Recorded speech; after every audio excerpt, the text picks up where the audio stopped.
اعوذ باللہ من الشیطان الرجیم بسم اللہ الرحمن الرحیم۔ عشرہ ذی الحج شروع ہو چکا ہے اور اس کے اندر سب سے بڑی عبادت حج لوگ ادا کریں گے اور حج کا ثواب اللہ تعالیٰ انہیں عطا فرمائیں گے۔ اور یہ وہ عشرہ ہے کہ جس کے اندر تمام عبادتیں اللہ رب العزت نے جمع فرما دی ہیں، جو پورے سال میں کسی بھی دن میں جمع نہیں ہو سکتی، کہ اس کے اندر نماز بھی ہے، روزہ بھی ہے، اس کے اندر صدقہ بھی ہے، حج بھی ہے، اور ان دنوں کے علاوہ کسی بھی دن میں، سال کے کسی بھی دن میں یہ تمام عبادتیں جمع نہیں ہو سکتی۔ لیکن یاد رکھیں، کچھ لوگ تو مال جمع کر کے حج کے اوپر چلے گئے، لیکن قربان جاؤں اس دین اسلام پر، اللہ تعالیٰ کی رحمتوں پر کچھ اعمال ایسے ہیں کہ آدمی وہاں نہیں جا سکتا، لیکن وہ ان اعمال کو کر لے تو اللہ تعالیٰ اسے حج اور عمرے کا ثواب یہیں بیٹھے عطا فرما دیں گے۔ پہلا عمل حضرت ابو ہریرہ رضی اللہ تعالیٰ عنہ سے، حضرت ابو امامہ سے بھی روایت ہے، صحیح الجامع کی روایت ہے، فرمایا جو آدمی گھر سے وضو کرے اور مسجد کے اندر جائے، تکبیر اولیٰ کے ساتھ نماز پڑھے، فرمایا اللہ رب العزت اس آدمی کو اتنا ثواب عطا فرمائیں گے جتنا احرام باندھ کے حج کرنے والے آدمی کو اللہ ثواب عطا فرماتے ہیں، اس شخص کو بھی اللہ اتنا ثواب عطا فرمائیں گے۔ نمبر دوسرا عمل فرمایا گھر سے نیت کر کے آدمی نکلتا ہے کہ میں نے دین سیکھنا ہے اور مسجد کی طرف جاتا ہے، تو فرمایا اللہ رب العزت اس شخص کو بھی کیا کرتے ہیں، حج اور عمرے کا ثواب عطا فرماتے ہیں۔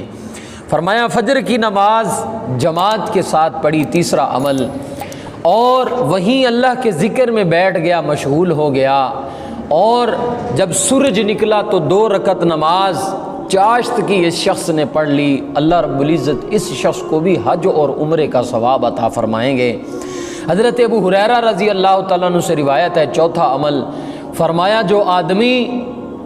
نماز کے بعد 33 مرتبہ سبحان اللہ، 33 مرتبہ الحمدللہ، 34 مرتبہ اللہ اکبر کہے گا، اللہ رب العزت اس شخص کے بھی نامہ اعمال میں حج اور عمرے کا ثواب لکھ دیں گے۔ اور اس کا دوسرا فائدہ یہ بھی ہے کہ فرمایا اس کی زندگی کے جتنے بھی صغیرہ گناہ ہوں گے، اللہ تعالیٰ چاہے سمندر کی جھاگ کے برابر ہوں، اللہ سب گناہوں کو معاف فرما دیں گے اور اللہ اس کے جسم کو تر و تازہ فرمائیں گے۔ پانچواں عمل کہ جو آدمی دینی فرائض کو پورا کرتا ہے، دینی واجبات کو پورا کرتا ہے، اللہ اس کو بھی حج اور عمرے کا ثواب عطا فرمائیں گے۔ اور فرمایا نمبر 6 جو حرام مال سے بچا رہے گا، اللہ رب العزت اس کو بھی حج اور عمرے کا ثواب عطا فرمائیں گے ان 10 دنوں میں۔ اور اسی طرح فرمایا جمعہ کے دن بر وقت آنے والا 7واں عمل، جو جمعے کے دن بر وقت ٹائم پہ آتا ہے، امام کے ساتھ بیٹھتا ہے، اچھا لباس پہن کے آتا ہے، خوشبو لگا کے آتا ہے اور امام کے ساتھ نماز پڑھتا ہے، اللہ رب العزت اس شخص کو بھی حج اور عمرے کا ثواب عطا فرمائیں گے۔ اور اسی طرح 8واں عمل فرمایا جو رمضان کے پورے روزے رکھے گا اور پھر عید الفطر کی نماز پڑھتا ہے، اللہ اس کو عمرے کا ثواب عطا فرماتے ہیں، اور جو عید الاضحیٰ کی نماز پڑھتا ہے اللہ اس کو حج کے برابر ثواب عطا فرماتے ہیں۔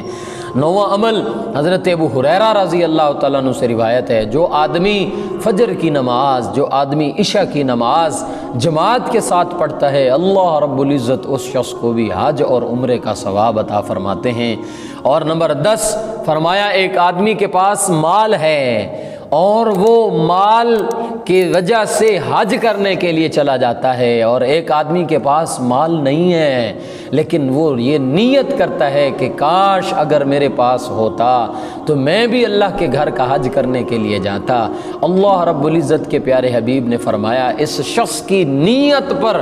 اللہ رب العزت اس کو بھی حج اور عمرے کا ثواب عطا فرماتے ہیں۔ اللہ تعالی ہمیں